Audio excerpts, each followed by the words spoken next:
La vamos a saludar de inmediato. Ella es diputada, pero esta vez, además, por cierto, de conversar desde su rol de diputada, vamos a conversar de un posible rol que podría tomar y que tiene que ver con esta candidatura a liderar Revolución Democrática a la presidencia del partido. Vamos a ver qué es lo que ocurre en torno a eso en los próximos días. Le damos la bienvenida. Gracias por estar junto a nosotros. Saludamos además a la gente del partido que deben estar todos mirando con mucha atención esta entrevista. La diputada Catalina Pérez junto a nosotros. Buenos días. Gracias por acompañarnos. Muchísimas gracias por la invitación. Diputada, vamos a ir a lo que significa lo del partido, pero antes de eso tengo que preguntarle también por lo que ha estado pasando en materia política, porque lo de Carabineros nos ha tomado la agenda por completo. Por supuesto. A partir de la muerte de Camilo Catrillanca, de ese asesinato, abríamos el programa conversando con la diputada Gael Jomans también sobre las declaraciones que había dado Hermes Soto en la comisión, donde fue citado, y lo que significa además su salida, pero de la manera que ocurre en estas últimas horas. ¿Cuál es su apreciación de lo que ha pasado tanto desde las responsabilidades políticas, la institución, la muerte de Camilo Catrillanca? Sí. Nosotros hemos dicho que esto no se trata solamente de una crisis institucional tremenda que tenemos adentro de Carabineros, sino que también se trata de la tremenda crisis política que hoy día tenemos en la Araucanía. Yo creo que aquí la situación de la Araucanía no se soluciona con la salida de Hermes Soto. Entiendo ya aceptó la renuncia que se le ha solicitado. Aquí lo que necesitamos es comenzar a pensar cómo solucionamos un problema histórico que tenemos respecto de la relación con el pueblo mapuche, entre el Estado chileno y el pueblo mapuche. Nosotros hemos sido bien enfáticos en tratar de no sacar el foco de ahí también, porque siento que transformar esto en un problema administrativo, un problema de información entre lo que circula, digamos, al interior de Carabineros, es una mirada y es algo que hay que solucionar. Hay que pensar en una reforma estructural a Carabineros hoy día en Chile, y esto lo venimos diciendo desde que conocemos los casos de corrupción también en Carabineros, pero también hay que no perder de vista el problema, la crisis política que hoy día tenemos y cómo el gobierno debe hacerse responsable de la desmilitarización de la Araucanía. Estamos pidiendo ahí que ojalá existan veedores internacionales que puedan colaborar con ese proceso, pero también cómo nos hacemos cargo de generar un memoria histórica, digamos, y generar ahí una revisión histórica de lo que ha sido ese proceso para que finalmente podamos iniciar un diálogo político que solucione a largo plazo el problema que hoy día viven chilenos y mapuches en la Araucanía. Diputada, su primera apreciación cuando se empezó a conocer lo que estaba pasando con el caso de Camilo Catrillanca ha sido de como una especie de gotario, como ha ido saliendo la información, y por cierto, algunas informaciones muy contradictorias de las anteriores, con historias que han sido directamente encubiertas y que luego se develan. Frente a eso, la sensación que queda no es solamente sobre la institución Carabineros, sino sobre también esa falta de control civil. Veníamos hablando de aquello. ¿Cómo ve justamente eso? Yo creo que parte de lo que estamos pensando en términos de reforma estructural a Carabineros tiene que ver con eso, con cómo hoy día se relacionan los poderes, digamos, del Estado con los altos mandos de Carabineros y con la estructura en sí misma. Hoy día, lamentablemente, el descontrol que existe del actuar de Carabineros por parte del Ministerio del Interior no deja sino preocupaciones respecto de qué es lo que realmente tanto de los altos mandos, de lo que realiza el cuerpo de Carabineros, como también lo que se está conociendo desde las responsabilidades políticas, desde el Ministerio del Interior, del actuar de un cuerpo que debiese depender de él y no al revés, digamos. Y ahí lo preocupante es, o acá existe un descontrol o acá existe un ocultamiento. Y yo creo que cualquiera de los dos escenarios es sin duda un escenario de crisis que debe llamarnos a reflexionar y no a... Por eso a mí me complica esto de las salidas, porque todos esperábamos la salida de Hermes Soto, es cierto, yo creo que es un paso en la dirección correcta. El punto es que no se acabe ahí. O sea, esto no se soluciona con la salida de Hermes Soto, sino con un cuestionamiento profundo de cómo hoy día estamos actuando en Chile respecto del Ministerio del Interior, respecto a la tremenda represión que existe en la Araucanía, y no solamente en la Araucanía, sino que también en la calle, en los movimientos sociales. Me escuchaba también que están hablando del paro portuario, y lamentablemente es una forma de accionar que el Ministerio del Interior ha llevado que no da garantías finalmente de desarrollo de un Estado democrático.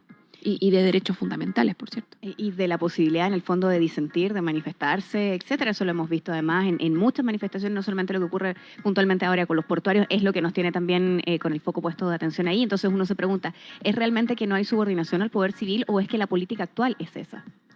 Yo creo que aquí no hay ausencia, yo siempre le digo, no hay ausencia de mirada. Hay una mirada, y es una mirada de militarización, una mirada de responder con violencia digamos, a la disidencia social o digamos, a la revelación que la gente realiza frente a un modelo neoliberal finalmente que no termina de convencernos. Y frente al miedo, frente a la represión, frente a esta inconformidad constante, a esta incomodidad respecto de cómo Chile continúa desarrollándose, estas situaciones de explosión social, digamos, van a continuar existiendo. Y si no sabemos lidiar con ellas, la institucionalidad hace agua, digamos. Y yo creo que eso hay que tenerlo muy presente para ir corriendo las barreras de lo posible en la institucionalidad. Ahora que nos ha tocado estar adentro también, nos toca ver también cómo la institucionalidad es un aparataje pesado, que cuesta moverlo, que cuesta que responda en los términos adecuados a los contextos sociales que Chile vive. Y a la velocidad en la que se vive. Exacto, o sea, la institucionalidad siempre va atrás, y en la medida en que siempre va atrás, siempre es superada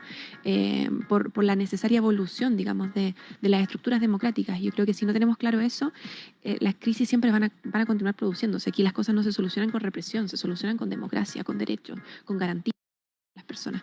Y que siento que esa no es la mirada que el gobierno ha tenido, ni lamentablemente los gobiernos anteriores, para lidiar, por ejemplo, con situaciones como la que hoy día se vive en el Gualmapu. Situaciones donde la palabra seguridad marcando la agenda, marcando la discusión pública. Seguridad cuando hablamos de la Araucanía, seguridad cuando hablamos de educación, seguridad cuando hablamos de migración. Siempre está todo marcado por la discusión de seguridad. Todo marcado por la discusión de seguridad, porque hay una utilización muy útil del miedo, siento yo. Del miedo a la diferencia, del miedo a no tener derechos, a vivir en un país en que los derechos están súper relativizados. Miedo a que cuando vayamos al consultorio no tengamos lugar en la fila. Y claro, ese miedo hay dos respuestas: o garantizamos derechos para las personas, o nos preocupamos de pelear con la persona que está al lado de la fila. Mujer, persona vulnerable, y eso pasa en educación cuando tenemos que pelear un cupo para que nuestros cabros chicos puedan estudiar en una educación digna, o eso pasa también cuando hablamos de cultura incluso. Entonces, la solución a ese miedo no puede ser la represión, si la represión va a continuar generando aún más miedo, y entramos en un círculo vicioso de utilización del miedo para reprimir y de la represión para generar más miedo, y así sucesivamente. Y nos encontramos el día de mañana con los Bolsonaro, con los Trump, construyendo muros y encerrando gente. Entonces, yo no sé si esa sea la solución. Yo espero que Chile no avance hacia allá. ¿Cómo se vive eso en el norte, que es justamente el distrito que usted representa? Sí, yo estoy en la Comisión de Gobierno Interior, entonces nos tocó ver toda la reforma migratoria y meternos muy de lleno en eso. Y es un tema bien complejo de manejar desde lo comunicacional, desde el sentido común. Porque efectivamente hoy día es la gente la que sufre, no la migración, sino que la ausencia de políticas públicas en torno a la migración. Son los municipios los que terminan haciéndose cargo de un fenómeno sin absolutamente ningún recurso financiero para hacerlo, sin una política o una mirada intersectorial que evidentemente tiene las consecuencias que tiene. O sea, en Antofagasta se han organizado marchas contra la migración. Sí. Y ahí es súper difícil tratar de explicarle a la gente que el problema no es la migración, que el problema es que la torta está mal repartida en Chile, y la plata alcanzaría si es que esa torta la repartimos bien. Entonces, además, a mí me sorprende mucho. Yo soy abogada de profesión, y uno siempre hay cosas que uno da por sentado en la carrera. O sea, no sé, por ejemplo, el respeto a los derechos humanos, el establecimiento de un Estado de Derecho, la democracia. Y uno se encuentra con que no son valores que hoy día se hacen. Y yo creo que es la gravedad de esa situación amerita que tengamos que esa conflictividad social se resuelva con diálogo, con conversación, incluyendo a las personas en las decisiones, haciendo la parte de generación de políticas públicas. Y también entendiendo que los fenómenos que vivimos en la calle son fenómenos que hay que considerar no solamente como un actor que genera presión para permitirnos correr un poco más el cerco, que sin duda es una gran forma de verlo, sino que también como una forma de repensar la democracia, de correr las barreras de lo posible, no en términos formales, sino que en términos materiales. ¿Cómo hacemos que la gente participe no solamente votando, sino que construyendo la política pública, fiscalizándola luego, participando después de siendo más protagonista? Siendo más protagonista. Yo creo que ese es el llamado, mirando Chile, siempre, y mirando esa solución a un modelo, insisto, neoliberal, que hoy día está abriendo el paso a propuestas neofascistas que realmente son de temer, digamos. ¿Cómo ha sido, justamente lo mencionaba recién, hoy día que nosotros somos parte de la institucionalidad o de la institución, porque claro, están dentro del Parlamento? ¿Cómo ha sido este proceso también para el Frente Amplio, para Revolución Democrática puntualmente? Yo creo que ha sido difícil, crecer cuesta, duelen los huesos, la ropa le pica. ha sido difícil. Y ha sido difícil porque muchos de nosotros estábamos acostumbrados a estar de la otra vereda, estábamos acostumbrados a estar chocando con la institucionalidad, estar chocando con esas puertas cerradas. Y estar del otro lado, yo creo que te da una perspectiva muy nítida de cuál es el problema, o sea, de cómo, y lo que decía Seguramente antes, de los problemas, de las posibilidades y también de los límites de la acción exacto, política. de los límites, pero también de cómo vamos corriendo esos límites. O sea, no sé, ayer mismo estábamos conversando de cómo lo vamos a hacer que se parlamente realmente en el Parlamento, digamos, y que podamos, por ejemplo, dialogar mapuche de igual a igual desde el Estado chileno, haciéndonos cargo de la responsabilidad histórica que tenemos en este espacio de diálogo democrático al interior del Congreso. Y tenemos tremendas trabas reglamentarias para hacer que eso ocurra. Tenemos un Congreso que cuando le decimos, por ejemplo, yo estoy también metida en medio ambiente, entonces cuando le decimos cambiamos las prácticas medioambientales que tenemos al interior de la corporación, cuesta un mundo hacer que un pequeño asunto reglamentario, como no sé, que el agua no esté en botellas individuales de plástico, genera una reticencia, una resistencia enorme de la institucionalidad. Entonces uno que está acostumbrado a tratar de generar cambios y siente esa, no sé si angustia, pero esa sed de que esos cambios se produzcan rápido, claro, te vas encontrando con que hay que mover todo un aparataje que no se mueve tan rápido como uno esperaría. Entonces ha habido que adecuar las expectativas. Yo creo que más que adecuar las expectativas, repensar las estrategias. Yo creo que no hay que adecuar las expectativas. O sea, ahí ganan los otros, digamos, los que quieren que esto no cambie o que cambie mucho más lento. Yo creo que hay que readecuar las estrategias, relacionarnos de forma distinta con los movimientos sociales, con la ciudadanía, entender de que no somos un puente con el movimiento social. Nosotros entramos al Congreso para que todos entraran detrás nuestro y adelante nuestro, para abrir las puertas, no para mantenerlas cerradas y mantener el diálogo como por allá y por acá, generando puentes o un megáfono más que generando articulación político y social. Y yo creo que eso también es parte del desafío y es parte también de por qué hoy día decidimos armar una línea de la construcción identitaria de Revolución Democrática y del Frente Amplio para el próximo periodo. Aprendimos desde afuera, actuar, articular. ¿Qué pasa cuando estamos también adentro? ¿Cómo no perdemos ese impulso y cómo somos capaces desde ahí reconfigurar la política chilena? Y mantener la validez que en el fondo fue dada durante muchas movilizaciones, etcétera, Claro. como movimiento. Que no se entienda, y ahí es súper delicado, como que no se entienda el riesgo de institucionalizarse. El riesgo de acomodarse finalmente.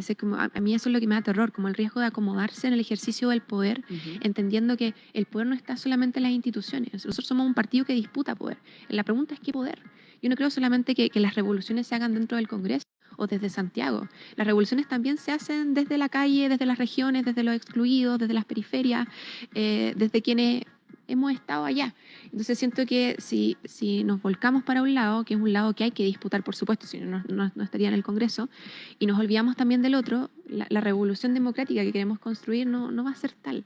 Y creo que esa es una preocupación que hay que tener siempre sobre a la vista, digamos, para ir cuestionando cómo vamos haciendo también nuestras propias prácticas. Diputada, ¿qué es lo que la motiva finalmente a encabezar esta lista también para liderar Revolución Democrática por los próximos años? ¿Cuántos años es?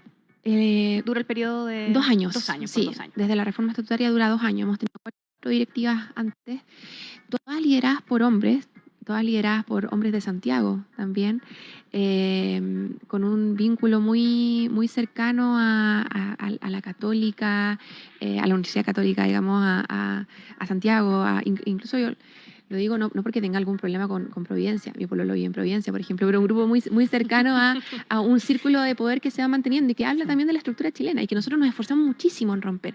Pero hoy día creemos que la revolución que estamos haciendo para afuera también tiene que tener un correlato para adentro. O sea, hoy día, bueno, ¿qué más lindo desafío que seamos los independientes, por ejemplo, los que nos decidamos a liderar un proyecto político desde las regiones, con una mirada distinta, desde los territorios también, desde esas exclusiones que no se viven solamente afuera, sino que también se viven adentro. Yo creo que la revolución democrática también requiere un cuestionamiento de las propias prácticas internas para salir a disputar con aún más fuerza hacia afuera.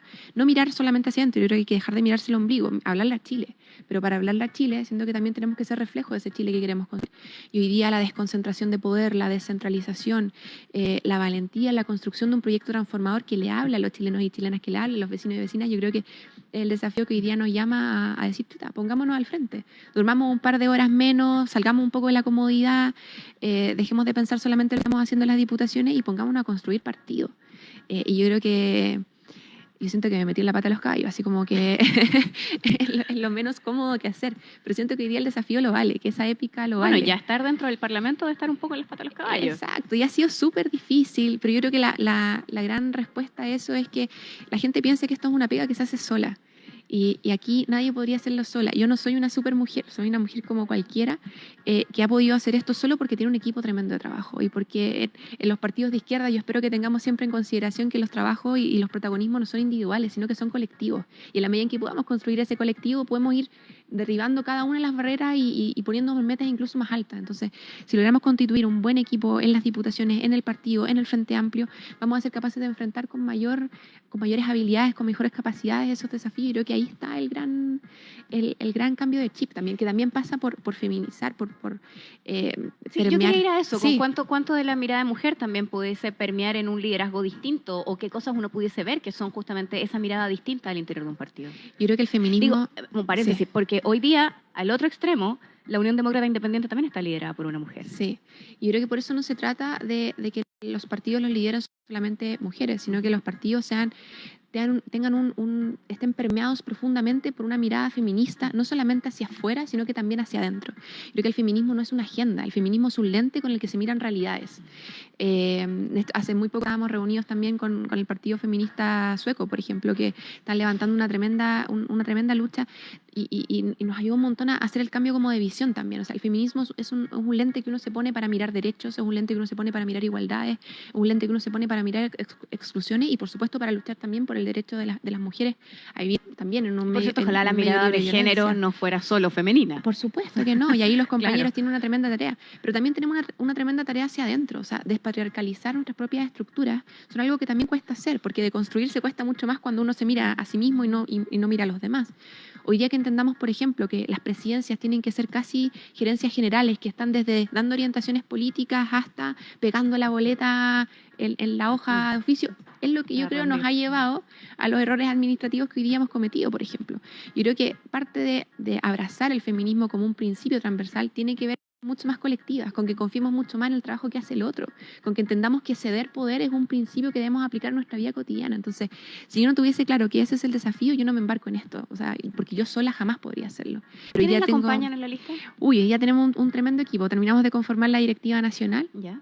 Va la Secretaría General Leo Ricetti, que ahora está haciendo una pega de asesor del senador Juan Ignacio Latorre. Va Juan Guerra, que es un tremendo dirigente sindical de los trabajadores honorarios, que ya se encuentra en Valdivia haciendo esa pega también, porque está en un tremendo desafío a nivel público respecto a lo que está pasando en el Ministerio de Educación. Vamos con Daniel Andrade, expresidente de la FECH, de la Federación de Estudiantes de la Chile, que también viene una tradición de la UNE, que ingresa a RD durante este año también apostando por este proyecto político y apostando a esa diversidad. Tenemos también a la Javi, que es una consejera FECH también que va a asumir el cargo de coordinadora de contenidos. Tenemos a Sol Rolando, una arquitecta que hoy día es consejera política de nuestro Consejo Político Nacional.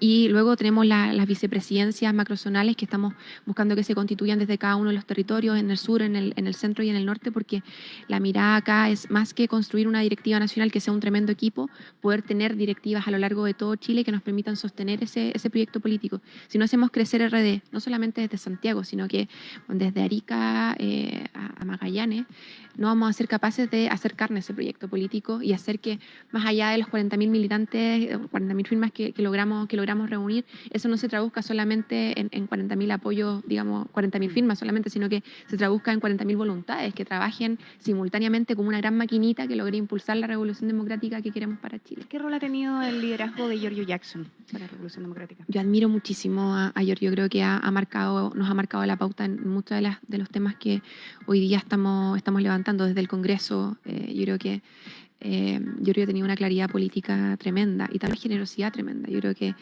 el trabajo que Giorgio ha hecho desde la Diputación siempre ha estado al servicio del partido. Y yo creo que esa es la mirada que hoy día tenemos que saber profundizar. Representantes públicos que estén al servicio de nuestro partido y no el partido al servicio de nuestros representantes públicos, ¿cachai? Yo creo que, y eso es algo, siento yo, súper que no se problematiza mucho. O sea, hoy día tenemos el riesgo de generar caudillos alrededor de quienes ostentamos poder desde la representación popular y tenemos la opción de quedarnos con ese poder fáctico, quedarnos en nuestras regiones, quedarnos en nuestros distritos construyendo poder en torno a nosotros, o tenemos la oportunidad salir a disputar las elecciones democráticas del partido, por ejemplo, y validarnos por esa estructura democrática. Entonces, acá hay dos caminos: fortalecer los liderazgos individuales o fortalecer las instituciones. Y creo que en la medida en que fortalecemos las instituciones, fortalecemos también la democracia, porque le permitimos a todos los compañeros y compañeras a lo largo de todo Chile poder participar en igualdad de condiciones de la toma de decisiones. Y creo que ese es un gran desafío que tenemos. La diputada Catalina Pérez, que ha estado junto a nosotros durante esta mañana. Diputada, estábamos viendo aquí en la orillita de nuestra pantalla esta pelota, es el Tinku de la Fundación Lo Fútbol veo, Más, lo veo, que es la para veo. la regalar pelota de Buenísimo. fútbol a las mujeres y que se atrevan a jugar a la pelota. Yo soy pésima para la pelota. Yo también, pero mi terrible. hija es seca, tiene 6 años, ¿En juega serio? fantástico a la No, pelota. sí, Así que bueno. hay una nueva generación que piensa distinto. Que ojalá sea mucho mejor que nosotros. Gracias, diputada, por estar junto a nosotros. Éxito en esta candidatura que ya es oficial. Ya es oficial. Excelente. Mucho éxito. Vamos a estar también monitoreando aquello, agradeciéndoles a ustedes por acompañarnos. Ya viene el café con nata. Nos vemos.